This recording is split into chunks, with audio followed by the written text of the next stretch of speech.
The tires of the black Rolls-Royce barely made a sound as it rolled into the long driveway of the Lancaster estate. The mansion stood bathed in the golden hue of a setting sun, tall windows glowing softly like lanterns from within. No one inside knew that Noah Lancaster, the billionaire tech magnate with a reputation for being more machine than man, was back home early. Not his assistants, not his nannies, not even his son. Noah had flown back from Zurich ahead of schedule. He didn't tell anyone. For once, he didn't want a grand welcome, no scripted gestures or fake smiles. He just wanted to see his son, Jamie. Quietly, naturally. A father's impulse. Something rare in his life filled with deals, deadlines, and digits. He stepped out of the car, his leather shoes making a hollow sound against the stone driveway. His driver offered to carry his bag, but Noah waved him off. He walked slowly, deliberately. In his hand was a small plush dinosaur, Jamie's favorite. He'd bought it from a street vendor in Europe. That was the kind of thing Noah never used. To do buy toys personally, think about his son's smile. Imagine his little arms wrapping around his neck. He keyed open the front door himself. The grand foyer echoed slightly with silence. Usually staff would be buzzing. Someone would greet him, ask if he wanted his usual coffee, but not today. He liked that. It felt like he was sneaking into his own life.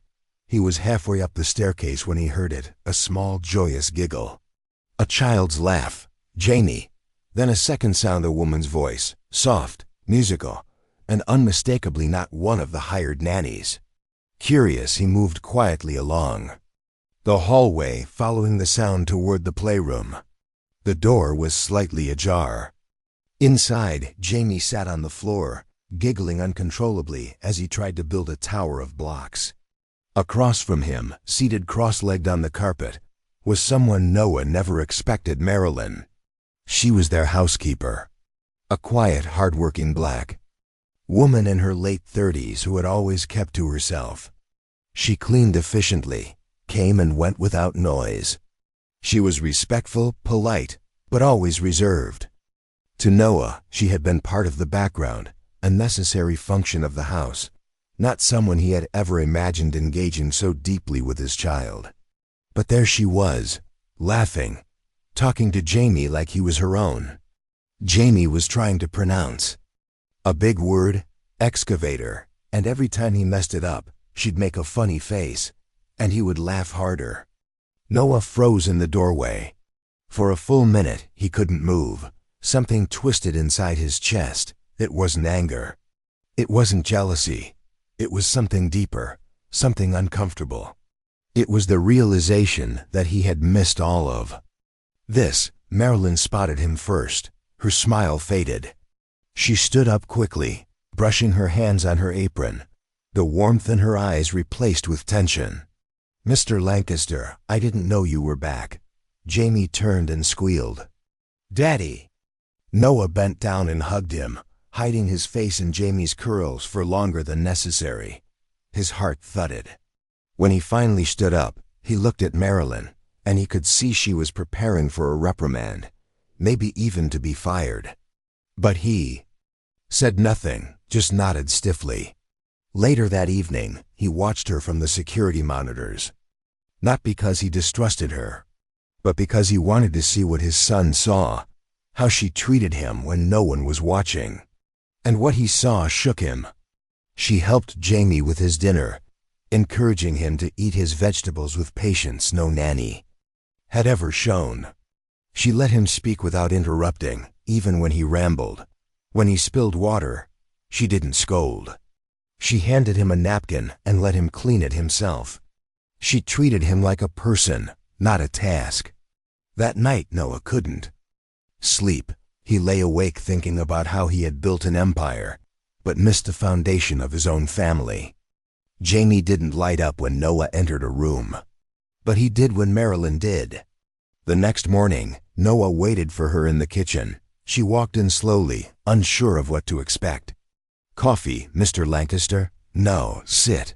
She looked stunned, but obeyed. He looked her straight in the eye. How long have you been spending time with Jamie? She fidgeted. Only when the nannies aren't around, sir. I never meant to overstep. He just ... he started coming to me. I think he liked the stories I told while cleaning. I swear I never. I'm not angry, Noah interrupted. I'm confused and curious. Marilyn paused. Her eyes softened. He's a sweet boy, lonely. He just needed someone to see him. Not as the billionaire's son, just as Jamie. That sentence stayed with Noah for days. He started to watch more closely. And slowly, he saw it himself. Jamie had stopped clinging to the nannies. He would sneak into the laundry room to sit with Marilyn while she folded towels. He wanted her to read bedtime stories, not the polished women hired for that job. Noah didn't understand it at first. Why a woman so different from their world had become the center of his son's joy. But then one night, he stood at Jamie's door, watching her tuck him in. Jamie whispered, "Do you think Daddy loves me?" Marilyn didn't pause. "Yes, baby. He just doesn't know how to show it yet. Some people were never taught how. But that doesn't mean they don't feel it." Noah had to cover his mouth to keep from gasping. The next morning, he asked her to sit down again. "I want to ask you something," he said. "And I want you to be honest. Have you ever worked as a nanny before?"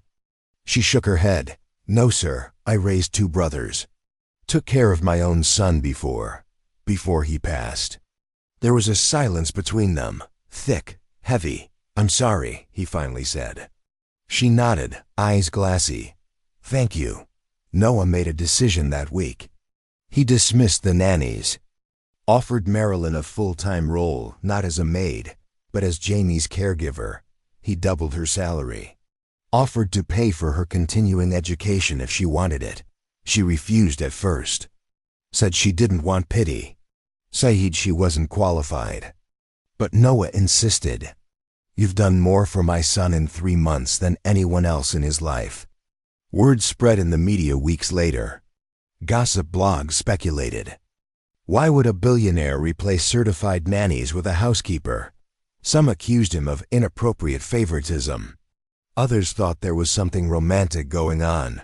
Noah ignored it all. One day, while at a charity gala, an investor approached him. "I don't get it," the man said. "You could hire the best. Why her?" Noah smiled. "Because she saw him." That night, he came home earlier than expected again. He found Jamie and Marilyn in the garden, under the stars, catching fireflies. Jamie saw him and waved excitedly. "Daddy," Marilyn said, "fireflies don't live long, but they shine anyway. Isn't that cool?" Noah felt tears rise before he could stop them. He joined them on the grass, knees in the dirt, suit wrinkling as Jamie placed a glowing insect in his palm. Marilyn smiled. And for the first time in a long time, so did he. The billionaire who thought he had everything finally realized what he'd been missing wasn't a fortune or an empire. It was connection, presence, love, and it came from the most unexpected place. A woman who had once been invisible in his world, but ended up illuminating his life.